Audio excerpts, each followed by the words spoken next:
To us, the big star would be the real American voices. Jesus! All right, yes. Lost his line there. That's okay. A very big thank you to Ed Henry and Karyn Turk and Terrance Bates on America's Sunrise. Watch America's Sunrise.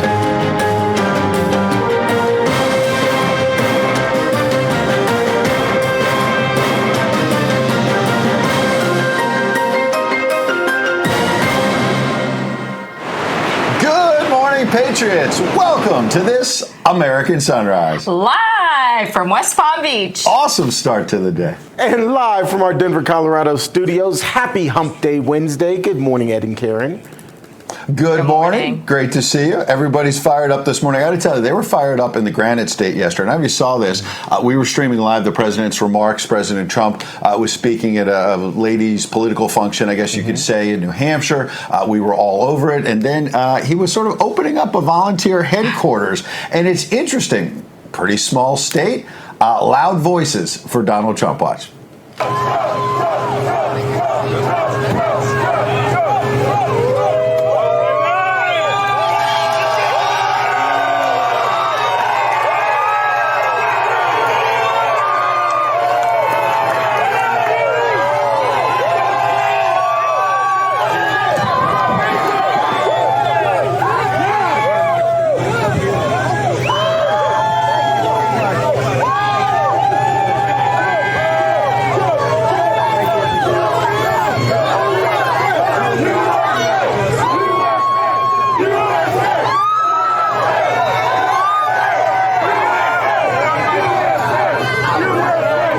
So, Karyn, you can see, we're going to talk over this. The line goes, it's wrapped all the way around his headquarters. Wild. And they started chanting USA, as you heard, and they were chanting 47. Of course. You don't see anybody doing this for anybody else. This is Donald Trump. Terrance, there's a new poll out this morning, and DeSantis is losing more ground in New Hampshire. This is one of the states where DeSantis, if he was going to make a stand, he's struggling in New Hampshire. And look at that. I mean, obviously, the Trump team wanted to put this together. They got the volunteer headquarters. But we keep hearing these little media, there's no enthusiasm and energy for Trump. I'm not so sure about that. Look at the people. You brought up that poll, and it really speaks to a number of early primary voting states and early caucus states, New Hampshire, of course, being one, Iowa, South Carolina. Those are kind of the big ones that everyone is talking about. And in those polls, each of those states has President Trump ahead by, what do we say, a country mile? Well, it really is a country mile. He's leading by at least 26, 27 percentage points in most of those polls, and some of them even as much as like plus 30 points. So he's got a significant lead. It doesn't seem to matter that the media, doesn't go ahead and cover him anyway. I mean, the people are what matters. And when you go to these events and you see this, he was the one that coined the term fake news. There you go. And he'll be in South Carolina over the weekend. We're going to get to that in a minute. But first, we'll see him tomorrow night, I guess you could say, in Bedminster, New Jersey. Trump National. Carrie Lake will have her big book party. And then Friday morning, we're going to broadcast live, as we've been telling you, from the President's Golf Course. Now, you're from New Jersey. I'm from New York. So I was hoping to get some real New York pizza or New Jersey pizza. I'll defer to you. But look at this, the Babylon Bee. New York City now mandating all pizza must be cooked under, you see in the top right there, a bathroom hand dryer. Now, this is obviously poking a little fun, but again, the truth stranger than fiction that you like to talk about. New York City is trying to do away with the gas ovens, the coal ovens, and like real New York pizza ain't going to be real pretty soon. It's not going to be real pizza. What are they going to do? They're going to have to go somewhere else. They're going to have to come to Florida. Deep dish. Chicago? Nah, they won't go that far. New York pizza. But here's the thing. David Carroll from Red State Barbecue, right, called me the other day. And he said, I hadn't thought of this. And here you are, the Memphis Suite. You used to work in the Memphis market. Shout out. And David Carroll was saying, Ed, where does this end? I said, what do you the pizza. He said, no, they're going to be coming from the barbecue guys now here in Lexington, Kentucky. They're going to say my oven, the smokers. And, that's a fair point, that where does it end? This is the problem when the government comes in and tells you how to cook. You can make a pizza on a barbecue grill. I've seen people do that. Have you ever done that, Terrance? I have never done it, but I've had it. So at one of my old stations, we had a cooking segment every week, and the chef who would come in, he loved to barbecue, and so he would do barbecue pizza probably once a quarter. There you go. We'll be streaming live, as I mentioned, South Carolina, the president hitting a key early primary state this weekend. You've heard of moves like Jagger, right? That's a pretty good song. Yeah, of course. What about moves like Trump? Our friend Carly Baudet. This is after one of the speeches last weekend. Oh, I like the new thing he's doing with the hands. I hadn't seen that before. It's like a jazz hands thing. Look. It's very theatrical. I like it. What do you think? Kind of I don't know, but adopt it. Look at the both of you. I love it. Hey, look, here's the bigger picture, though. If you think from New Hampshire, that was, I think, either in D.C. or Michigan over the weekend with the speeches now being, again, as I mentioned, South Carolina. This man's having a good time. This man's enjoying it. This man's got the people still.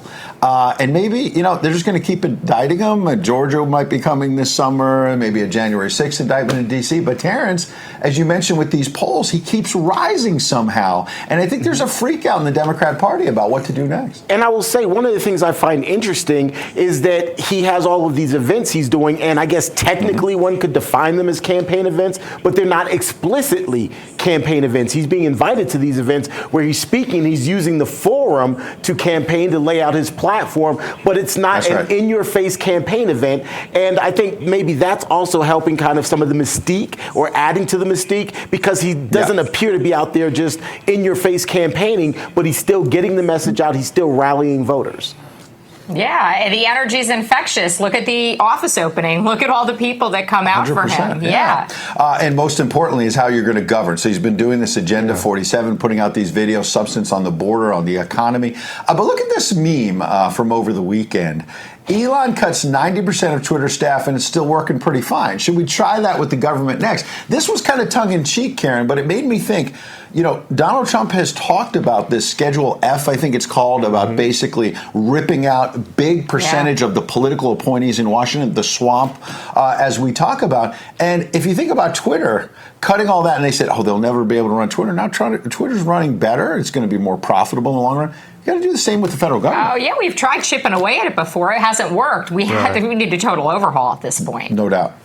Right, it's been discussed before, kind of cutting the size of government in general. Obviously, right now, a lot of Republicans in the House are talking specifically about cutting spending, but some of that spending could also impact the services, the amount of people who we employ.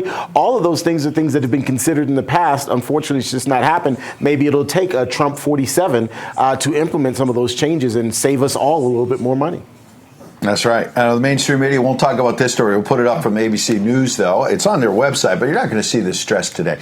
So, Karyn, the Justice Department put out an over 100-page report on Jeffrey Epstein's suicide, and their watchdog says there were major problems. He was left alone in his jail cell, surplus of bed linens the night he killed himself. Nearly all the surveillance cameras in his unit did not record somehow. One worker was on duty for 24 hours straight, despite the high profile of Epstein and a suicide attempt 2 weeks earlier. He was not checked on regularly. Now, I'm seeing some reports saying this 100-page plus report shows there's no conspiracy, it was a suicide. But they take such great lengths to show all the different problems, and you don't understand. There's a suicide attempt 2 weeks earlier, and they don't take special measures to... It just seems like a whole lot of explaining. There are a lot of other questions that we should be asking, like, where were the guards supposed to be? Were the cameras working? Like, there's so many different things that have happened here that, like, this just seems like we're going to brush this off. We're going to say that these guys were responsible for the misconduct, and it's over with, and don't ask any more questions about the suicide. Just move on is what they want to do, because we've never even seen the client list, right? All these high-profile names in finance and politics and whatever, Terrance, how is it years later somebody's been covering a lot of this stuff up? No, there are definitely still a lot of questions despite this report, and I would argue that the report may even raise more questions about lapses that happened in the lead up to all of this. Hopefully there will be a broader investigation by an outside, unbiased source. Absolutely. All right, look, there was a big Supreme... good luck with that. Like I said, hopefully.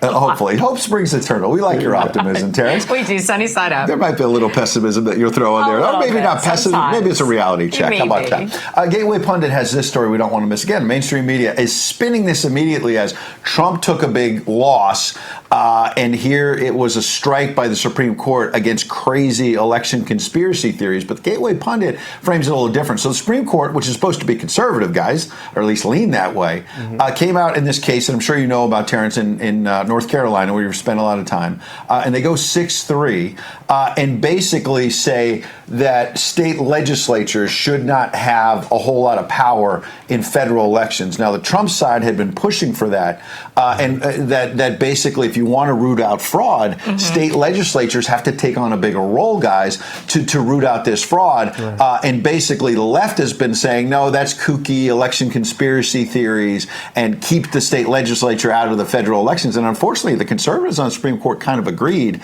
And the left is now saying, this is a great day for democracy. But I think Gateway Pundit and others are saying, might be a really bad day for rooting out election fraud and bringing integrity to our elections. Yeah, the Democrats are going to create whatever narrative they want. That doesn't mean we need to listen to it. No doubt about it, Terrance. And what I find interesting is that this term specifically, there have been several election-related cases. We're talking redistricting cases, that kind of thing that have come before the high court. And the conservative justices have done what a lot of people weren't expecting. They've actually sided with some of these states in terms of redrawing district maps and that kind of thing. And so it's been an interesting session to watch this year, because the expectation was that conservative justices would side with some of the more conservative pushes or some of the more Republican pushes, but they haven't necessarily done that so far, at least in some of these election cases. No doubt about it. All right, I think it's time to go down the rabbit hole with Karyn.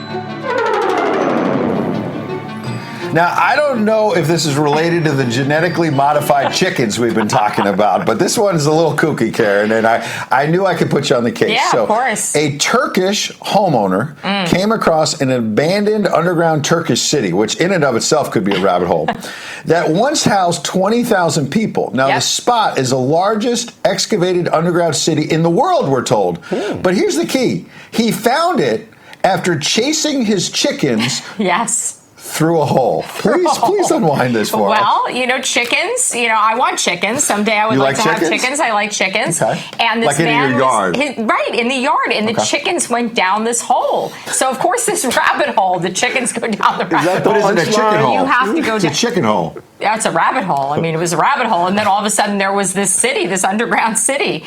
280 feet underground, 20,000 people live there. It's 18 levels up and down. You're getting the key details I was about to ask. So how far do the chickens go down the hole? And you're saying 280 feet? 280 feet. This actually happened in the 1960s. And the reason this has resurfaced is because they've opened up pieces of this. And they're, showing it off that there's this entire city. So some of these places now have been preserved. But they had to dig this whole thing out. But this man just crawled into a hole. And I don't know if you ever watch social media. I'm sure people in our audience do. But you ever see these people that find the hidden rooms in their houses? No. This is a whole thing on social media, really? Like on Reels.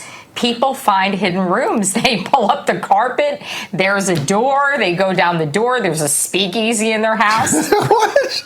This is a whole other This happens. Down the rabbit hole. Down the rabbit hole. Yeah. I love the passion you have for it and the details, the level of detail. And so that's another layer here, literally and figuratively. So you're saying this happened, I thought this happened last week or something when I read the New York Post. It happened in the 60s. In the 60s. You have to read a little bit deeper. I had to go a little bit deeper. You do go down the rabbit hole. So in the 60s, he chases the chickens down the hole, 285 feet. Terrance, you haven't had a chance to weigh in. I'm fascinated by this, to be honest. I'm still caught up on the whole speakeasy secret room. I'm sorry. I'm still there. I'm going to bring some of these one of those videos. I'm going to. I'll bring you a couple. My friend Molly just moved into a house in New Jersey.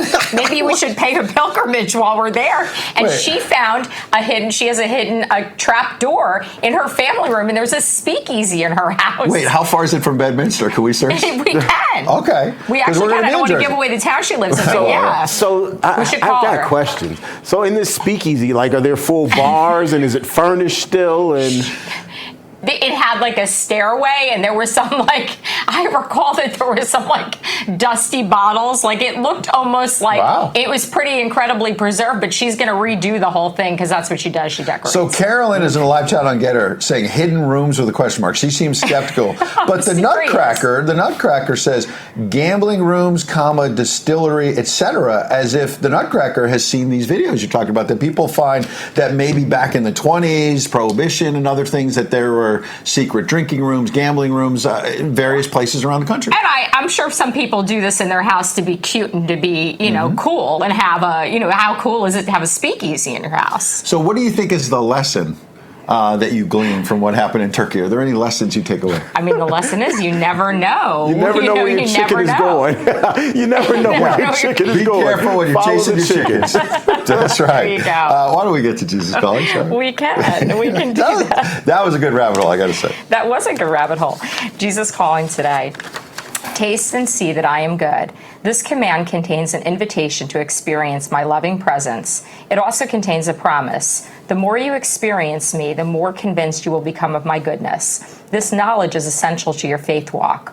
When adversaries strike, the human instinct is to doubt my goodness. My ways are mysterious, even to those who know me intimately.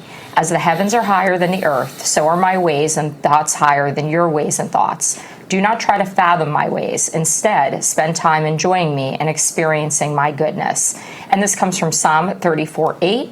Taste and see that the Lord is good. Blessed is the man who takes refuge in him. Taste and see is one of the most beautiful hymns in the Catholic Church, I can say, and I can see it comes right from that psalm. Ravmod 1, by the way, I want a hidden room. So if you had a hidden room, maybe you could tell us in the chat, and we'll talk about it for the next 2 hours. What would be in your hidden room? And obviously try to keep it family and breakfast friendly, I suppose. Oh, yeah. Sean Lucas from New Jersey. That's another rabbit hole. Okay. Sean Lucas from New Jersey says that's a long way to chase a chicken.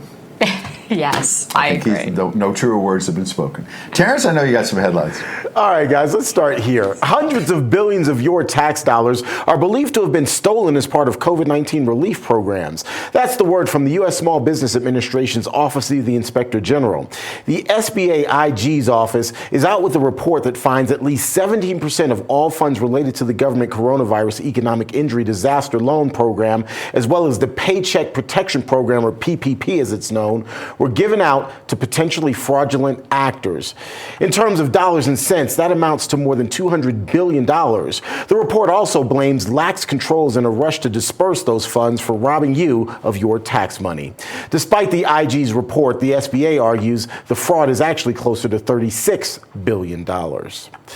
While President Trump waits for his appeal on that $5 million judgment that he sexually abused and defamed writer E. Jean Carroll, the 45th president is now countersuing Carroll for defamation.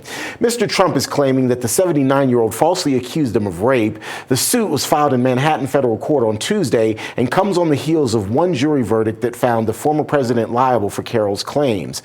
She has also amended one of her lawsuits, asking for an additional $10 million in damages for statements that Mr. Trump made at a CNN town hall shortly after that initial verdict. Tuesday's filing signal a long legal fight still ahead.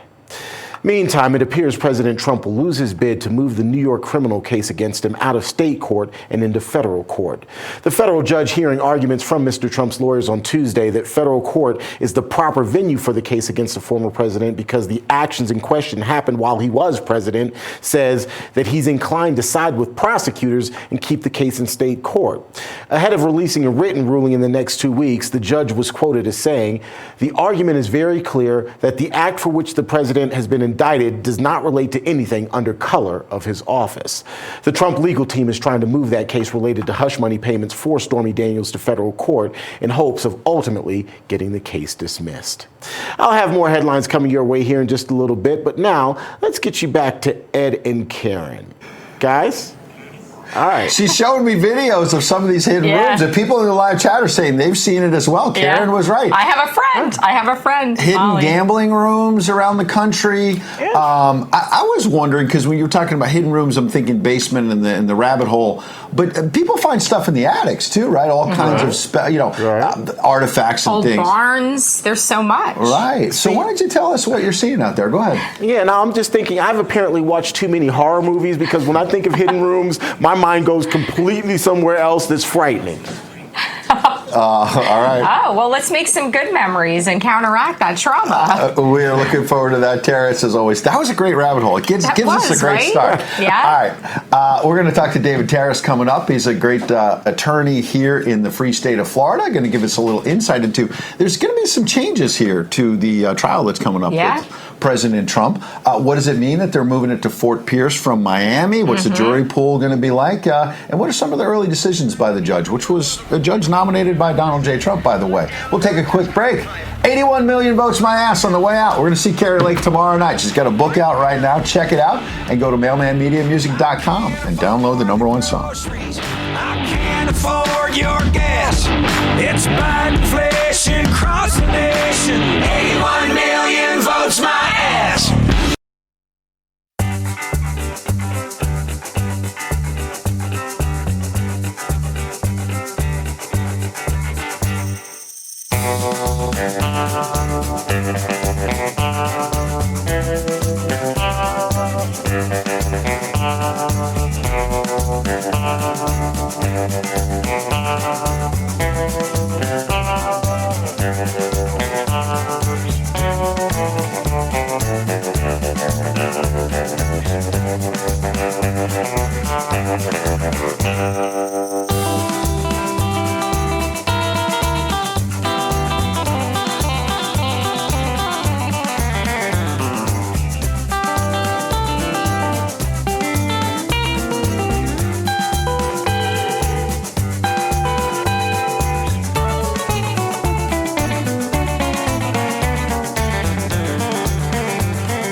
This news break is brought to you by AMAC, Association of Mature American Citizens. I can't afford the groceries. I can't afford your gas. It's bad inflation across the nation. 81 million votes my ass. That's right. You've seen it all over the Billboard charts. Go to mailmanmediamusic.com. You download that song. There's another song coming about Joe Biden this Friday morning, and we will be unveiling that while we're in New Jersey. The mailman has a lot of packages. I got to deliver. We got to keep delivering. I want to talk about the chickens, though, because RLR is in the live chat. I get her. I have 8 chickens, and they are funny as hell. So much personality. So are you serious that you want to have chickens? Oh, I want chickens. Because I've seen chickens in South Florida. People might not understand this, but particularly in Miami, around Coral Gables. Yeah. I've seen them in like roosters in Tampa. Mm-hmm. Right. This is a thing in Florida. So you would have them in your yard? How much property? Backyard chickens. Yeah. I mean, you don't need a whole lot of property, but you need to make sure that they have a safe place to go so they're not, predators don't get them. I mean, you do have to be careful with them. I mean, there's hawks in Florida. And you're not a big poultry fan, right? As I recall. So you're going to just keep them around. No, you're not I want planning little fancy chickens. I'll get some eggs. They're not going to be dinner or anything. No. These Pam and Paisley has chicken. She has really your pretty mom. chickens. Okay. Mm-hmm. Well, yeah. Pam, send us a shout out. In the meantime, I don't know if you saw this, but there's a dramatic new study out. It finds a bizarre connection between being liberal and having giant googly eyes. Now, this is from the Babylon Bee, but you know what? Again, truth stranger than fiction. From AOC to Shifty Schiff, Even Cory Booker. Ouch. What's with the eyes? I don't know. I mean, there's so many things wrong there. There's a lot of wrong in one photo. The eyes have it. The headlines are sponsored by AMAC. The Association of Mature American Citizens is the conservative voice for Americans 50 and older. AMAC is fighting for the values that you hold dear. Join today. Together, we can write the course of America. And let's bring in Terrance. So, Terrance, I've been to Denver a lot. There's a lot of open spaces and whatnot. Have you seen chickens out there? Do people have chickens? I kind of live in the city, and I typically think of more rural areas. So I'm sure maybe in some of the more rural areas, but I can't say that I've seen any here in the city of Denver or even Aurora, where I live. But I will say this really quickly: there's a boxer named Roy Jones who is from Florida. You may remember him, Ed. Yeah, I remember. And he was known for having chickens. Like that was his thing, and that was part of his fighting style as well. He kind of emulated the chickens, kind of in his bob and weave. Roy Jones from Florida. So. Well, that's a pretty good factoid. I like that. Based on the amount of chicken wings you talked about cooking, though, I don't want any chickens in your yard. I just want to keep them safe. Trust me, if I have chickens in the yard, and based on the amount of chickens that I typically cook, they're not going to last for very long. I'm just going to put that out. You have to count the chickens. You got to count the chickens. Don't count them before they hatch. Yeah, don't count them. Nicely played. Nicely played. I like that. All right, guys, let's get to a couple of quick headlines here really quickly. President Trump back on the campaign trail, this time in New Hampshire, speaking at the Federation of Republican Women Lilac Luncheon on Tuesday. Apart from accepting an award, the 45th president, who's looking to be reelected the country's 47th president, also made this campaign promise. I will keep men out of women's sports, and I will sign a law prohibiting child sexual mutilation in all 50 states. Can you believe that? No, can you believe you have to say that? I'm going to sign a law to prohibit child sexual mutilations. Can you imagine saying that 15 years ago? People would look around. What's he talking about? That's taking place in our country. That sort of straight talk from the president is part of what's likely boosting his poll numbers in the country's early primary states. According to interactive polls, Mr. Trump has a nearly 31-point lead over Ron DeSantis in New Hampshire, where he spoke on Tuesday. In Iowa and South Carolina, it's about a 22-point lead. And in Nevada, Trump leads DeSantis by 31 points. Two of the polls have Nikki Haley a distant third, while Tim Scott is third in Iowa and Chris Christie is third in New Hampshire. The Supreme Court is set to hand down rulings on some of its biggest cases of the term tomorrow morning. Of the 7 remaining cases that have yet to be decided, 2 college admissions cases, as well as a case that pits religious rights against the rights of the LGBT community, are among the more anticipated decisions from the High Court. The justices will also decide whether President Biden's loan forgiveness program can move forward. The cases against Harvard University and the University of North Carolina for the use of race in college admissions challenges the decades-long practice of affirmative action in this country. Court watchers believe the conservative justices who are in the majority will roll back that policy. It is one of several outstanding legal questions the High Court will answer tomorrow. And finally, the Republican-led House Oversight Committee is out with new evidence related to Hunter Biden's alleged influence peddling involving China. One piece of evidence is text from a WhatsApp message purportedly sent to Chinese energy company official Gong Wendong back in August of 2017. As you can see in the highlighted section, quote, "The Bidens are the best I know at doing exactly what the chairman wants from this partnership." The backdrop of that conversation is a request for $5 million. Hunter goes on to write, "Let's not quibble over peanuts." House Oversight Committee investigators then point to this document from the very next day saying one of Hunter's shell companies received a $100,000 payment from CEFC. In the meantime, as committee chairman James Comer continues to release evidence against the Biden family, he is also on record saying that he strongly opposes the appointment of a special counsel to investigate Hunter Biden. Comer says Americans shouldn't trust Attorney General Merrick Garland and that his committee is fully equipped to get to the bottom of what the Biden family has been up to. That's a quick check of your headlines brought to you by AMAC. All right, Terrance, appreciate you as always. We'll see you in a couple minutes. In the meantime, I'm looking at the live chat, and Herkerage is saying, I've got 8 hens and just got an old rooster. This is something that is popping with people. I had no idea. You were ahead of the curve with these chickens. I told you, the chickens are a big thing. They're a big deal. All right, well, let's bring in our friend David Terrace. He's a federal criminal defense attorney here in the free state of Florida. Good morning and welcome, first of all. Yes, thank you. It's a pleasure to be here. I want to get to the Trump federal case here and the arraignment that we just talked about recently, a trial that's coming up. But you're saying the Miami federal courthouse, where Karyn and I were a couple of weeks ago for the arraignment, that there's chickens outside the courthouse. Yeah, it couldn't be more pertinent. There are chickens, hens, all, when we walk out, and sometimes with great results, sometimes not so great. It's always nice to see a family of hens there. I don't know how they got there, but they're all over. How they stay there. It's always very exciting for our clients when we're leaving court. Yeah. All right, let's get down to business. I want to put this up on the screen.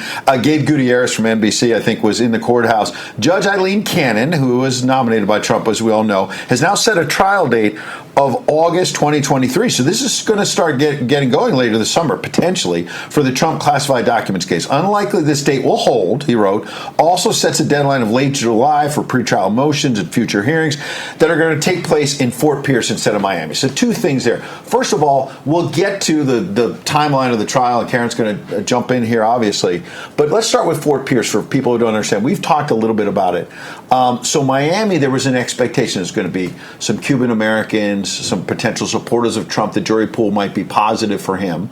But then you go to Fort Pierce, and we're hearing it's even more conservative. It's more to the north in Florida, so more central Florida. What are your thoughts about how that might play out, the jury pool for Donald Trump? I think it's one of the biggest victories you could ever have on Donald Trump's side of the case. I mean, jury selection, certainly in a case like this that is extremely polarizing. A lot of politics are going on behind the scene. Of course, you're going to have a lot of people who, as the case proceeds to trial, are going to feel different ways about the way that the evidence is coming out, what it's being hidden. Of course, the former president has, I believe, a clear intention to make this a trial by the public, which could be very beneficial to his defense. He's no shrinking violet. He's going to be on social media. Absolutely. So no, the jurors that are going to be pooled, as far as the Southern District of Florida goes, I mean, we're talking from Key West to Fort Pierce. He could not have ended up in a better situation. Absolutely. That's incredible. And, being inside these courthouses every day, and you were there the day of the indictment, you're in and out of this courthouse every day. What's some behind the scenes stuff that people don't know that they might be interested in about what's going on there right now? When I was there the day before and the day of his former President Trump's initial appearance in arraignment. It was essentially what you would expect as far as the media goes. I think one of the interesting things that people might not realize, and I've gotten a lot of questions myself about, is, well, if the case was always going to be assigned to Judge Cannon, why was his initial appearance in Miami? Miami, the Wilkie D. Ferguson courthouse, the federal courthouse in Miami, is really the only federal courthouse that is equipped for a very high-profile case. I mean, a lot of times we'll have cases that might have started in Broward or started in West Palm, and they will use the Miami courthouse in order to be able to accommodate. There was an incredible police presence that we saw. Obviously, security. Absolutely. There's a media circus. There's people protesting. The entire courthouse itself, when you see it, there's these giant lumps and these mounds around the courthouse, and it was an extremely intricate design to keep out potential people who are trying to attack the courthouse or approach. So it is very set up for that. They have underground tunnels that the other courthouses don't have.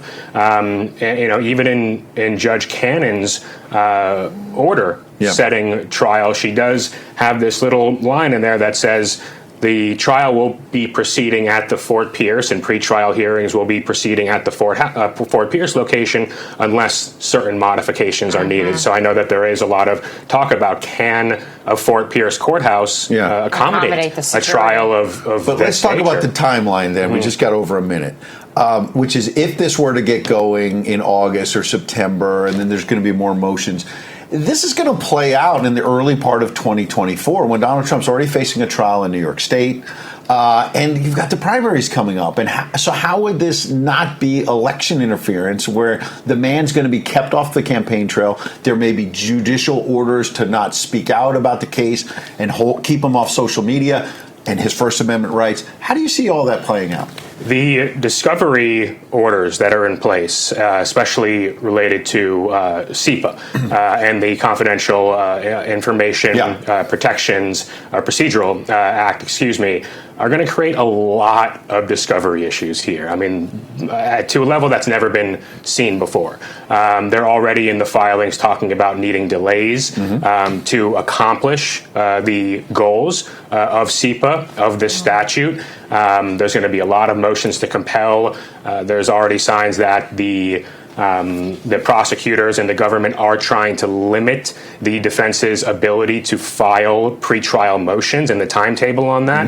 In the next few days, we're going to be getting oppositions to the federal prosecutor's request, his motion to continue, because the federal prosecutor asked, not Trump's lawyers. And the Judge Cannon has pushed back on these prosecutors so far. So that could bode very well for President Trump. Absolutely. David, we're going to be following this case a lot over the next few months. We hope you'll come back. Thanks for coming in this morning. I would love to. Yeah, absolutely. Thank you for having me. Appreciate your insight as always. We're going to take a quick break. We got the Resistance Chicks coming up. They've got a scoop out of East Palestine.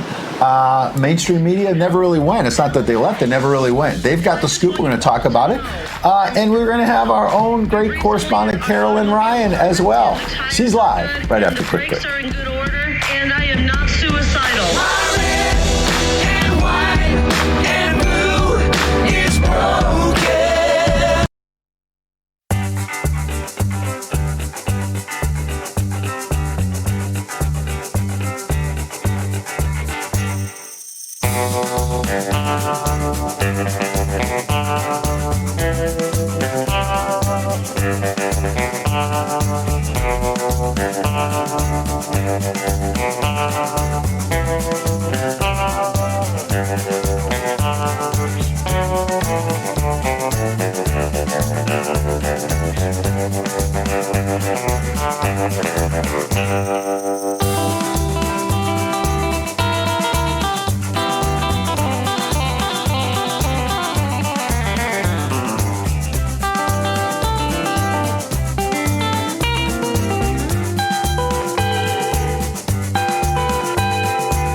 That's right. Middle finger to middle class. What the heck is going on under Joe Biden, Karen?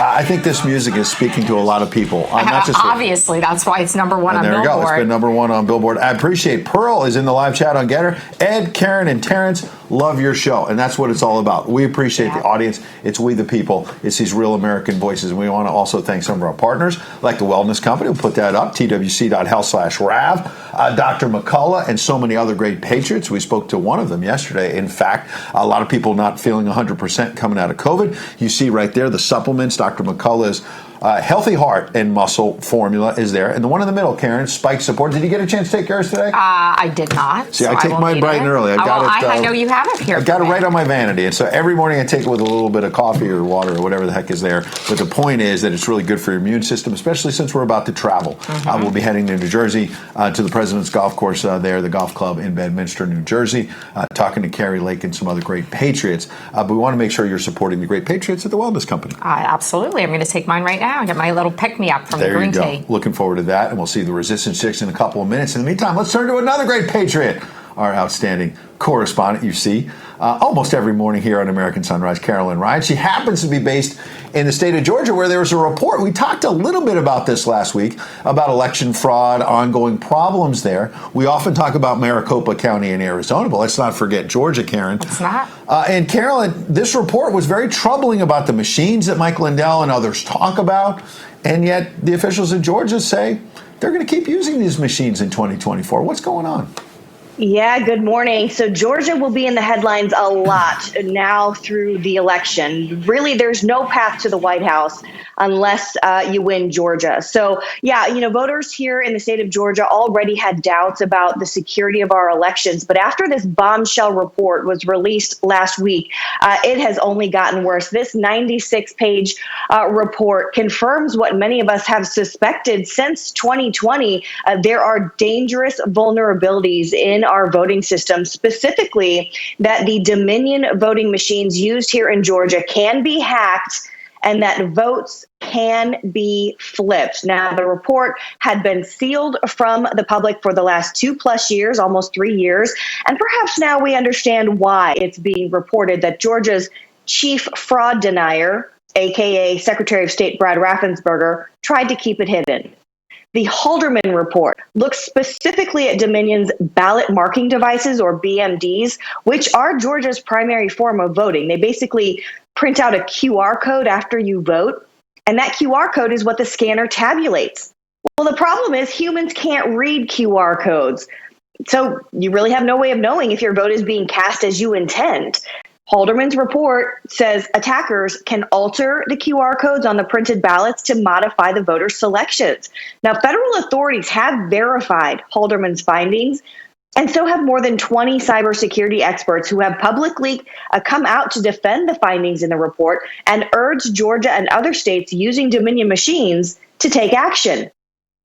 But despite a mountain of damning evidence that our machines are critically unsecure, Georgia's Secretary of State insists there's nothing to worry about. He is refusing to install new software that would theoretically fix some of these issues, saying he's not going to do anything until after 2024. Now, his cavalier attitude towards this report and his refusal to make any changes before the next election is drawing major criticism from both the left and the right. Former U.S. Senator Republican Kelly Loeffler said the Secretary of State and State Election Board must take emergency action to implement the available software patch on Georgia's voting equipment. But guys, those who are really serious about securing Georgia's elections are saying, not so fast. Don't fall into that trap. No temporary patch is going to be sufficient to fix this problem. The only way to ensure that Georgia has secure, transparent, and auditable elections is to get rid of the machines altogether and move to hand-marked paper ballots counted at the precinct level on election day. And that is a movement we are starting to see get a lot of support on the grassroots level, not just here in Georgia, but across the country. And if state legislatures and secretaries of states don't start taking this seriously, don't be surprised if we don't start seeing county commissions and election boards at the county level starting to take this issue up. I can tell you it's already being talked about in several counties here in Georgia. Paper ballots, Donald Trump's talking about. Yeah, we talk about all the time the overhaul of all of these three-letter agencies. We have to overhaul this election system, too, and this is just one example, one state, one example. No doubt. And you're talking about Raffensperger, a Republican, right? There's a lot of people upset. Rhinos, establishment figures there in Georgia, but also in Maricopa County in Arizona. Kari Lake is dealing with that now as well. Carolyn, we appreciate your reporting. We'll see you bright and early tomorrow. We're looking forward to that. Have a wonderful day. In the meantime, let's bring in the Resistance Chicks. You see them this time every Wednesday morning, at least when they're not traveling or out there all around this great country. I know they're often at home with their own animals. I see them on social media. I don't know, ladies, good morning. Welcome. Good morning. If you saw, but we were talking about chickens. Karen wants to get chickens in her yard. And a lot of people in our live chat right now, Stacy T is saying, yeah, but you got to watch out for the chicken poop. Keep them out of the front yard. And then others are saying, well, that's good for the garden. Good morning. What's your advice about chickens? You big chicken fans or what? Absolutely. Get yourself some chickens, Karen. Chicken poop's great fertilizer. Yes, I totally agree. Great. I love that they support the chickens. There you go. Support the chickens. Resistance We absolutely do. Yes. Good. I'm glad you said it, and I didn't. Here's what I want to do is to get to some serious talk, because you sent us a note overnight that you've got some new information out of East Palestine. You're obviously in a different part of the great state of Ohio. We've been there twice. We're planning to get back. Joe Biden, Kamala Harris have still not been there. What's happening? What are you hearing about East Palestine, ladies? So, Ed, we are breaking this news right here on Wrap. No one else is talking about this. I was up late texting a family that we personally know out of Eaton Township, which is about 2 hours northwest of East Palestine, where they are seeking, and they already have, the waste, the toxic waste of East Palestine sitting there ready to be incinerated by Ross Environmental Industries. Now, last night was a township meeting to rezone 120 acres. So we normally it would be residential or light industrial, and they want to have it rezoned to heavy industrial. Here's the issue.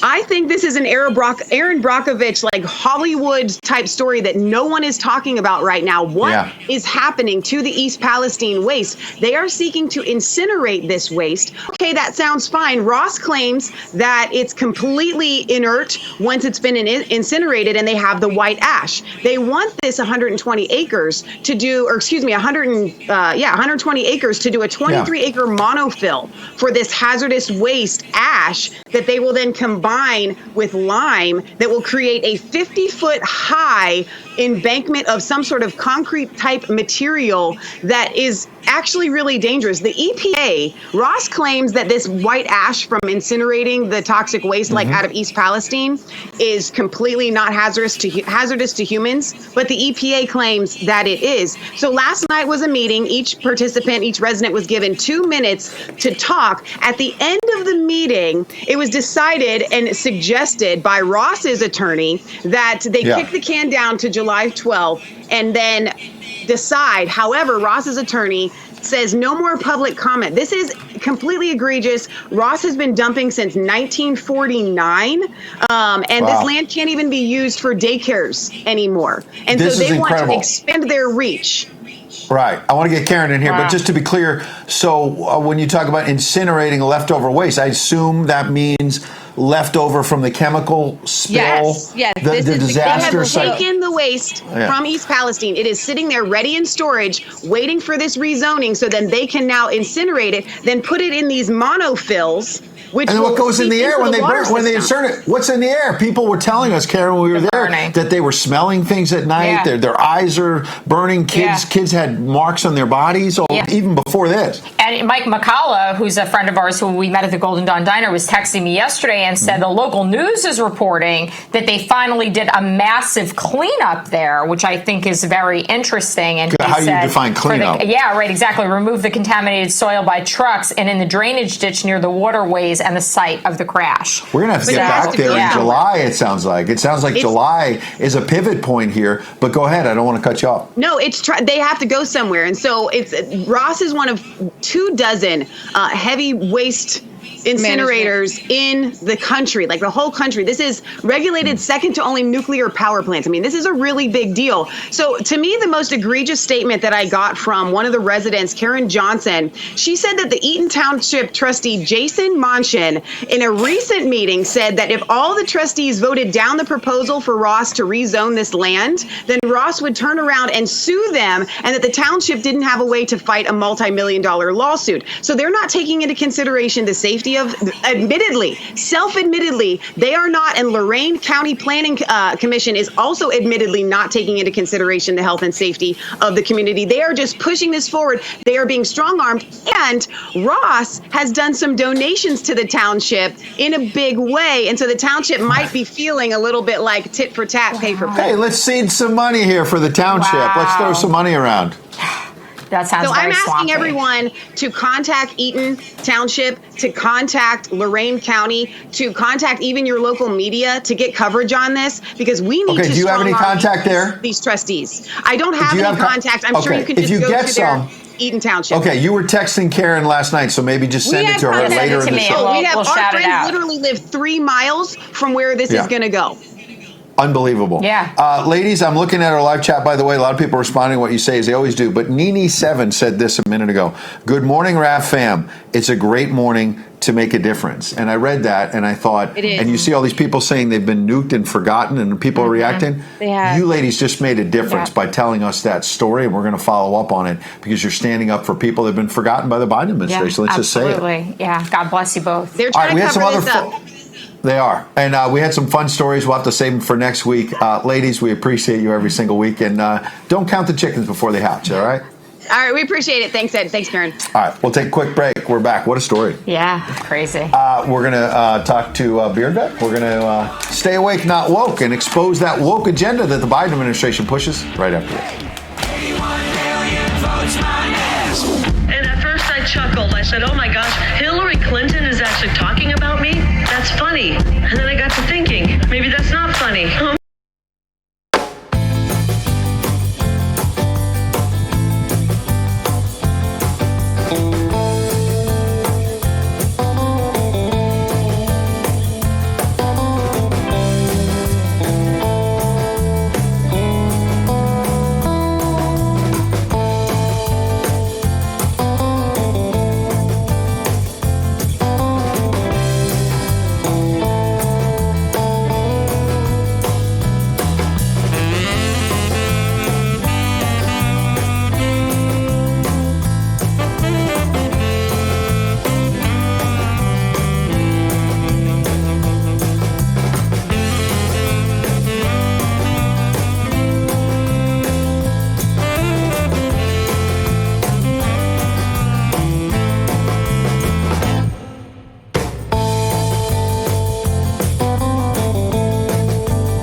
That's right. Carrie Lake and the Truth Bombers. Truth Bombers coming out with some more songs very soon.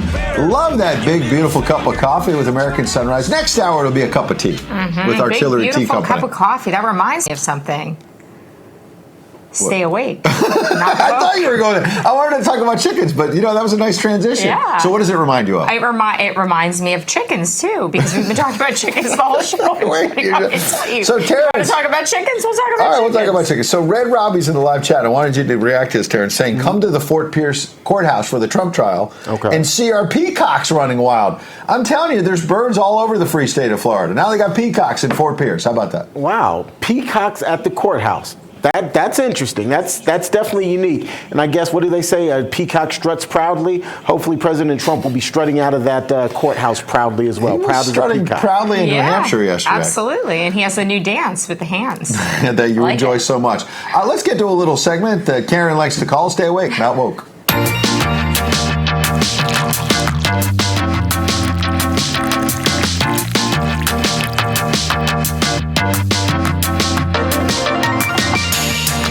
This is simply the best coffee. No burnt soy, no liberal tears like you'll find at Starbucks. And this is where we expose the woke agenda, because Beard Vet and the whole team there like to talk about staying awake, not woke. Yeah, they're very supportive of veterans causes. They're amazing Absolutely patriots. are. I want to put this up real quick and then get to something I think Terrance is going to appreciate. So this is kind of a parody on the right of an Atlantic magazine cover story. Yeah, there it is. At this weekend's Pride Parade, a man exposed his genitals to my 6-year-old. She was horrified. Am I raising a bigot? And I thought it was interesting, Karen, because this is kind of the way the left is playing this right now. It's not that people are naked at Pride Parades and this is indecent and illegal. Instead, it is... They're riding bicycles. They're riding multiple naked men riding bicycles yesterday. Terrance, it's sort of, it's a joke, but it's not a joke. And that you always say this, that behind every joke, there's some truth. And there you go. Yeah, and in this case, we're seeing so many of these pride parades where you're seeing people just being indecent in public. And again, I think we've made the argument many times, what you do behind closed doors, that's your business. But when you're in public and you're lacking decency, particularly when you're doing it in the face, quite literally and figuratively, of children, at some point in time, somebody's got to stand up and say, come on, man, enough is enough. Come on, man. I like to hear that. So this is how we put the show together. Yesterday, you were talking about Flint, Michigan. And the kids in Flint, Michigan. Because of the water problems over the years and how people were left, partly on racial disparities, but also just regardless of your racial background, kids should have clean drinking water. So Karen finds this video, not about the drinking water, but about the woke agenda. Yep. And wait until you see this, Terrance. There's not only is the water the problem in Flint, Michigan, they're having problems like everybody else is having all over this country. With the woke agenda. Here's a 5-year-old kid talking to his dad. Watch. So what they be doing at the school? They give me all. They just give me dresses. I wear pants. I'm a man. So after I do that, they just give me dresses and all other kids. Do all other kids be putting on the dresses too? Yeah, all over in the world. Kaylee, Kylie, everyone. What they do? What you say that do to your mind? It messing my mind up. Because they doing what? Put a dresses on, so I wear a man. I can fireman truck on. I'll be a police. That's everything I got. That's right, son. What I teach you in the home? To be a man, right? Yeah, you be a man. So you have to do stuff you want to do. Then give me a man. Right. So when I dress you, do I dress you? What a priceless child. Yeah, no, and speaks with conviction. And there's actually, I saw another video on my come through on my feed. I think there's a follow-up on this. I think he confronts the teachers at the school later. Oh, you want to see that tomorrow? So I'm going to look for it. I don't know if it's the same story. It might be another parent because this is happening everywhere, but I think it's related. Good tease for tomorrow. Terrance, your reaction? Yeah, I'm just going to say I think the biggest lesson here is that this father is teaching his son the values that he believes in and the values that he wants his son to know. He's teaching that in the home. He's not waiting for a school to teach that. He's not waiting for a teacher to pass that along. That's happening in the home. I think that's the biggest lesson of any of that. And he's teaching this kid confidence because his kid's not scared. He's saying, no, I'm not going to do this. And I'm a did you see how the kid, that was the point I was going to say. part. The father made the point and he got the lesson. Someone who's written a children's book recently who knows all about this is John Solomon, the great John Solomon. We'll talk about fatherhood and we'll also talk about the Biden bribes right after this. 81 million votes my ass.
But to us, the big star would be the real American voices. Oh, Jesus! All right, yes. Lost his line there. That's okay. A very big thank you to Ed Henry and Karyn Turk and Terrance Bates on America's Sunrise. Watch America's Sunrise.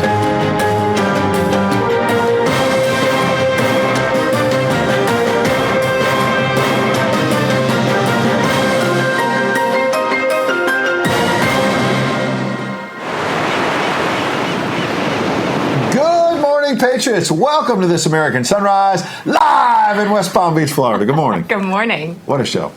And live in our Denver, Colorado studios, good morning to you all. Ed and Karyn, a special good morning to the both of you.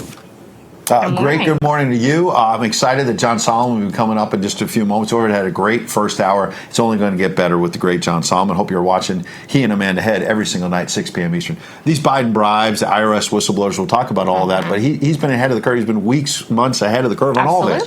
So we'll get to him in just a minute. We were talking about the Pride Parade, parades all around the country, but Seattle in particular yesterday with the nudity and whatnot. Here's a different take on all that. Let's put up this tweet, guys. There was this, adults encouraging children to throw bricks at pictures of Republicans, Donald Trump, Ron DeSantis, Ted Cruz. So they're showing nude adults in front of 5-year-olds and whatnot, and then they're telling kids, hey, why don't you throw a brick at Donald Trump? Let's watch this. All right. They just hit the basket. Oh, that's all right. You got him. You still make. All right.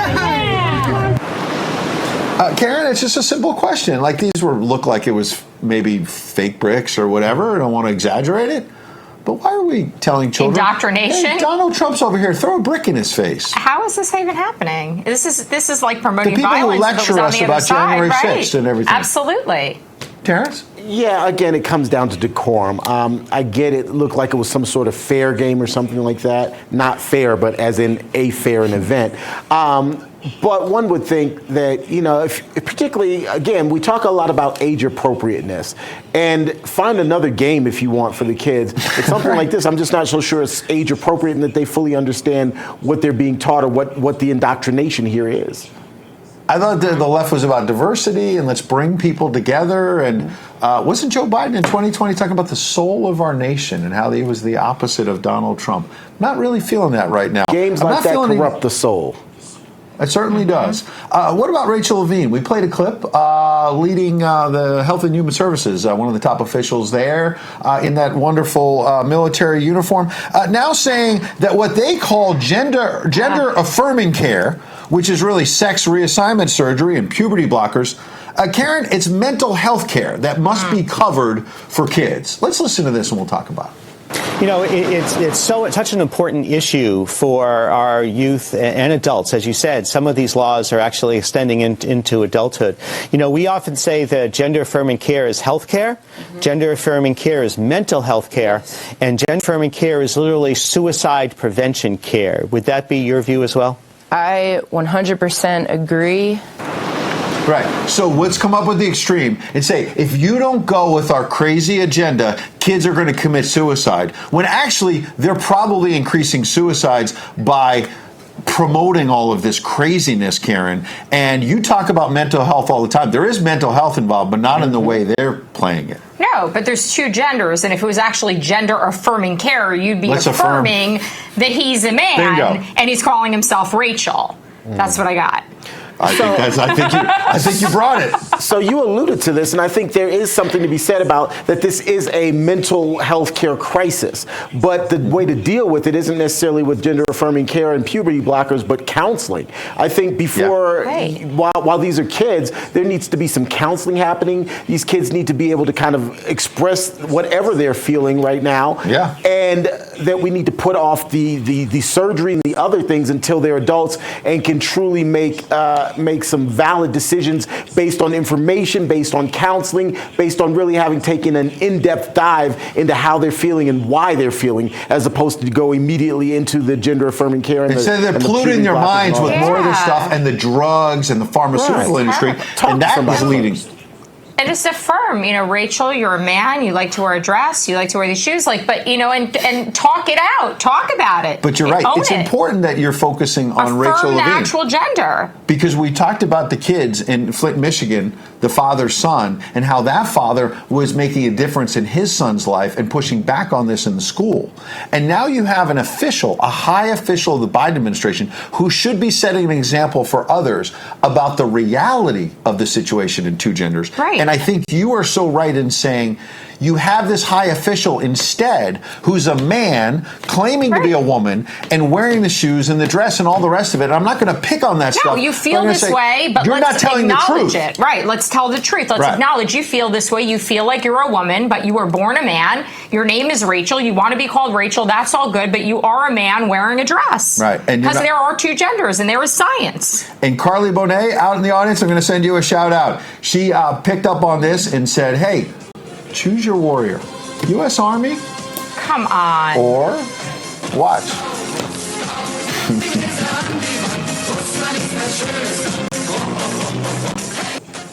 Yeah, so you get the idea. That's what's happening in the U.S. Army right now. What in the world? I agree. Such a small segment of the population. Why are they all there? And this is what the Biden administration is promoting. And meanwhile, they're trying to cover up this. Let's go to E7, guys. Babylon Bee has it, but I think it's going to tee up our friend John Solomon. Biden offers money to journalists to stop talking about his family's bribery allegations. You see what they did there at the Babylon Bee? And you know what?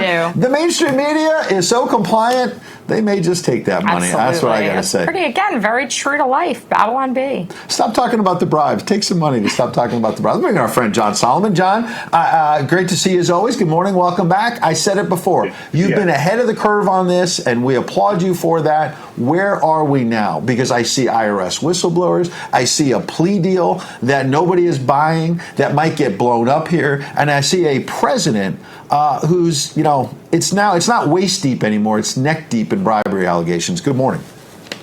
Good morning. Yeah, listen, the world is waking up that what we all started in 2019 with the reporting that I did and Peter Schweitzer did, that the Hunter Biden and Joe Biden family had a problem, certainly an appearance of corruption, if not a direct corruption problem in Ukraine. Was eventually portrayed as a conspiracy theory. It's no longer a conspiracy theory, right? People are now seeing it was real from the beginning. The FBI knew that there was an allegation from one of its most trusted informants that Joe Biden may have taken money to resolve issues for bereavement, $10 million. It doesn't get investigated. When Hunter Biden's tax issues become evidently clear that there's criminality, almost every avenue available to the IRS and FBI is shut off. Search warrants are denied. Criminal charges are denied. The ability to interview witnesses, denied. Literally the 180-degree opposite of how any person in Trump world was investigated during the exact same time. And now we have Hunter Biden, after years of telling us he did nothing wrong, now saying, I want to take accountability. I was a tax cheat. I'm going to plead out in late July. And I think the big dynamic to watch, there's a growing number of people in legal circles, Alan Dershowitz leading the voice here, congressional circles, and media circles saying, you know what, the judge should step in and say, I'm not taking this plea deal. I want to hold a series of hearings to find out if you're trying to mislead me about the extent of this criminal conduct. And that momentum is building. The Wall Street Journal has a big op-ed today. I think there's a moment where the mainstream media, who for 5 years sustained the false narrative that there was nothing to see on the Biden family, are now coming around. Why do I say that? Well, the Wall Street Journal has the lead editorial today on this issue. CBS News last night, their lead story, they were interviewing the IRS whistleblower, Gary Shapley, who I began working with his team a couple months ago. The New York Times had several stories this week legitimately looking at the very serious allegations and possible political tampering. I think the media ice storm has thawed, and for the first time, people are getting truth from mainstream media they were denied. The good news is they already knew this truth because of the great work that Real America's Voice, Just the News, and others do. You look at the polling before the media came around, most people had already figured out the Hunter Biden, Joe Biden scandal in spite of the national news media. Yeah, the people have figured it out, but it almost seems like it's the tip of the iceberg. We're getting this information now. How much more is there? And will we get to the bottom of it? And what's the answer? Dismantle the FBI, John? It's a great question. I do think there's going to be forced reform at the FBI. The most immediate thing is that there is no chance that the House Republicans will renew the FICE authority that has been routinely abused to violate our civil liberties. I think that's the first part. Earlier this week, there was a devastating story, and it was built on Just the News reporting. We started reporting it. I even came on this show last year to talk about it. The Homeland Security Department decided it was their job to monitor American speech and to begin censoring, asking proxies, third parties like nonprofits, hey, we don't like this. Go ask the big tech to censor this. This week, the House Judiciary Committee came out and said, we affirm that did happen on a widespread scale and it's unconstitutional. That's another place. I think Homeland Security will be reined in with legislation saying you no longer can spend a dime on trying to censor or monitor Americans' opinions. That'll be a second win. But the real change is going to be the 2024 election. We're not going to get the sort of accountability that will make us feel good until we have a presidential change in leadership in 2024. That gives Republicans the opportunity to capture the Senate, expand their majority in the House, and put a Republican like Donald Trump back in the White House. John, in the meantime, House Oversight Committee Chairman James Comer saying that he doesn't want a special counsel impaneled in order to investigate Hunter Biden. He just doesn't trust Attorney General Merrick Garland to do that. And he says he really trusts his panel, the committee, more to get the information out to the American people. But that seems to be problematic in terms of the fact that all they can do is get the information out. They can't file charges. They can't push for those charges to be filed or for real accountability to be had. Well, it'll be no different than what happened for the last 5 years. The career agents that we trust, the very people that Joe Biden said, I want 87,000 more IRS agents, just not the ones that are investigating my son, because the agents working his son's case were repeatedly thwarted. I've never seen a level of political interference as documented by this. And by the way, there are FBI agents willing to come forward and affirm what Gary Shapley and his colleagues said. I think the big issue now is that Republicans have decided they're not going to get a fair shake in this Justice Department until there is that eureka moment of reform, and that's not going to happen to the election. They're going to trust that the jury to create conviction here is going to be the American voter. That 2024, these issues are on the ballot. You are the jury. Do you want a crooked president? Vote for Joe Biden. Do you want to make change and repudiate a president who looked in the camera and lied to you in 2020 saying, I had nothing to do with this? When he did, that the American voter becomes the jury in the accountability system. That's the strategy that Republicans have settled on. Okay. Yeah, our Getter chat loves when we have you on, and we have American Mark is just like echoing exactly what you said, John, saying, but who's going to bring the Biden crime family to justice and when? Ever? Question mark? Yeah, I wonder. Let me add to that. And just, can we cycle through, guys, in Denver, E14 and 16? Because E14, so we've got this about Merrick Garland. A pro tip, this person writes, when an IRS investigator says you're lying, always assume he's got receipts. Garland called the IRS whistleblower a liar. So whistleblower is now introduced. We talked about this yesterday, and you see from that law firm, 6 different witnesses saying, we're going to back this up. So I want to cycle through this to put on the table a couple of ideas. We talked to your team, Joe Weber, yesterday about maybe an impeachment of Garland. Then you got the next one there. This one, we've mentioned it, but I got to ask you about it. This story that Joe Biden used a secret global cell phone while he was vice president, paid for by Hunter's firm. And a moment ago, Terrance was talking about James Comer, who I think was on Newsmax over the weekend, saying, I'm going to have more payments to the Biden family. There's more money. It's not just Russia, Ukraine, China, you name it. And so between the Garland IRS stuff, Comer, and more payments, and this guy was using a secret cell phone paid for Hunter. I don't even know where to begin, John. Well, I'll tell a story. I've never told this story before. Only my editors at the Hill knew this back in 2019. I early on got some documents from the Hunter Biden laptop. By the way, before it was turned over from the FBI, there had been some documents that law enforcement had gotten through other means. And one of those documents got leaked to me, and it had a cell phone number that Hunter Biden was paid for. So I figured, oh, this is my chance. Maybe I can. I've been trying to get fair comment from Hunter Biden, so I'm going to call the cell phone. So I called the cell phone, and guess who picked up the phone? Oh, boy. Joe Biden. Joe? Joe Biden. What? Boy, was he shocked when he picked up the phone and found out it was me. He hung up pretty quickly. But it was the first idea. And later, when the laptop came out, we were able to prove that there were these cell phone bills that were being paid for that. Certainly the laptop evidence suggests that maybe were Joe Biden's cell phones. But it was a shocker. I remember going into my editor saying, wow, hey, guess who I just reached? Like, oh, I got Joe Biden. How'd you get his phone? I called Hunter's phone and he picked up. This was in the summer of 2019. And so it's just, there is a lot more. We know from the good work that I did and Miranda Devine did that Joe Biden had a lot of bills being paid for by Hunter Biden.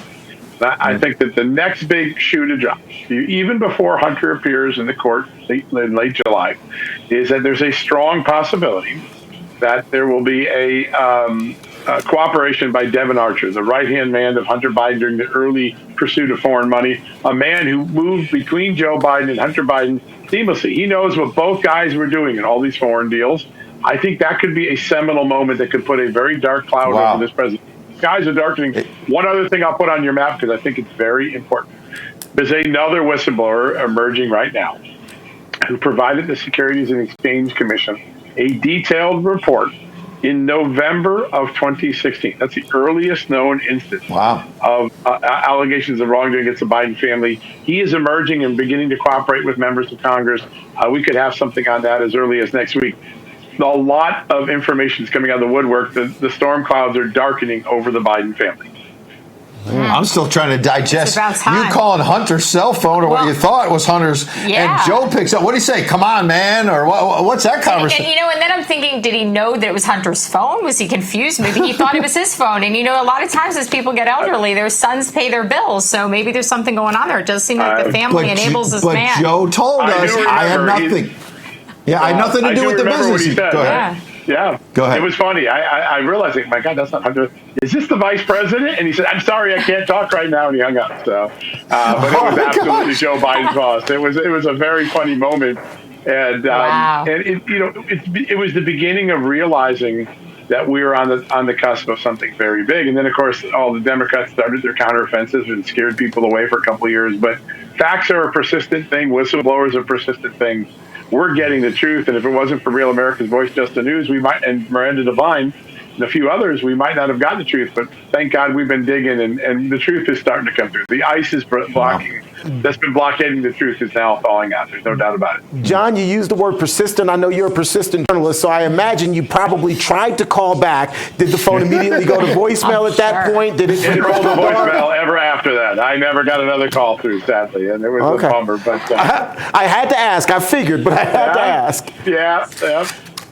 That's amazing. Hey, let's put this one on the table, guys. E17, because it'll bring it back to Donald Trump and Joe Biden, and let's talk about the other side of this. Nancy Pelosi was on with Jen Psaki at MSNBC talking about how important it is to take care of classified documents. Watch. And I know how important it is to protect these documents.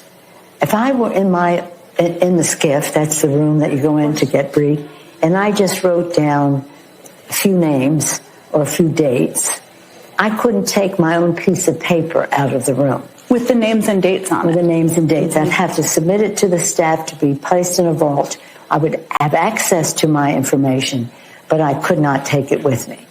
This is about protecting our national security.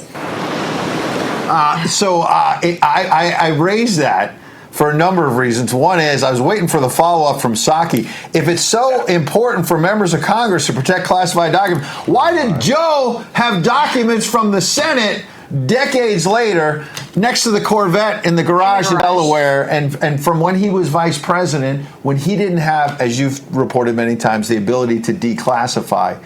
Bring this to Donald Trump, because you're talking, when you were saying a minute ago that the voters will be the jury, which I think is very important to look forward, and you said crooked Biden, which reminds me of crooked Hillary. Talk about how this all plays into the Trump campaign. Yeah, listen, if you told me that a president would be twice indicted and he would rise in popularity, I said, that's just not possible. We had Watergate. We know what happens when a president's in trouble.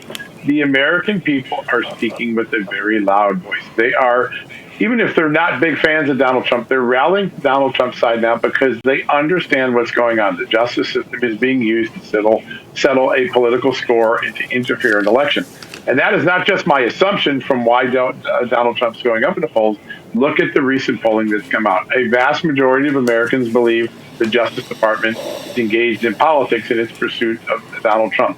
There's not another time in history, not during Watergate, not during the Bill Clinton scandals, of which there were many, where the American people believe that to be true. It's the first time in history the American people have figured out.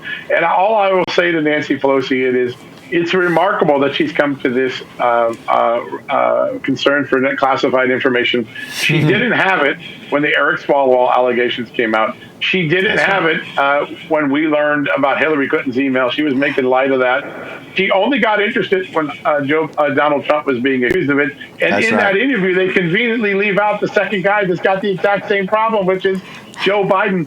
MSNBC is a joke. I mean, I look at that and go, oh, my God, the DNC wouldn't even use that as an ad. It's so embarrassing. That's right. That's why you need to be watching Just the News, No Noise, 6 p.m. Eastern every single weeknight. There they are. Great team, John and Amanda. And John, I got to say, in the live chat, we just had a viewer say, quite simply, John has cojones. I'm going to try to get a rough translation of that during the break. But this man has guts. John, we appreciate you as always. We'll take a quick break. Another man with cojones, Tony Shaffer. He stood up to the establishment and the deep state before a whole lot of people did. He and John Solomon are truth tellers. He's going to come back and tell us what really happened in Russia last weekend right after this.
crack pipe right now and pick up the phone, Joe. John Solomon's on the line. John Solomon's calling. How about that? Better get on Can you believe that story? It's a great story. I mean, I could have done another 10 minutes just about the story. Absolutely. I mean, a lot of people calling for more information on the story, people asking for the number.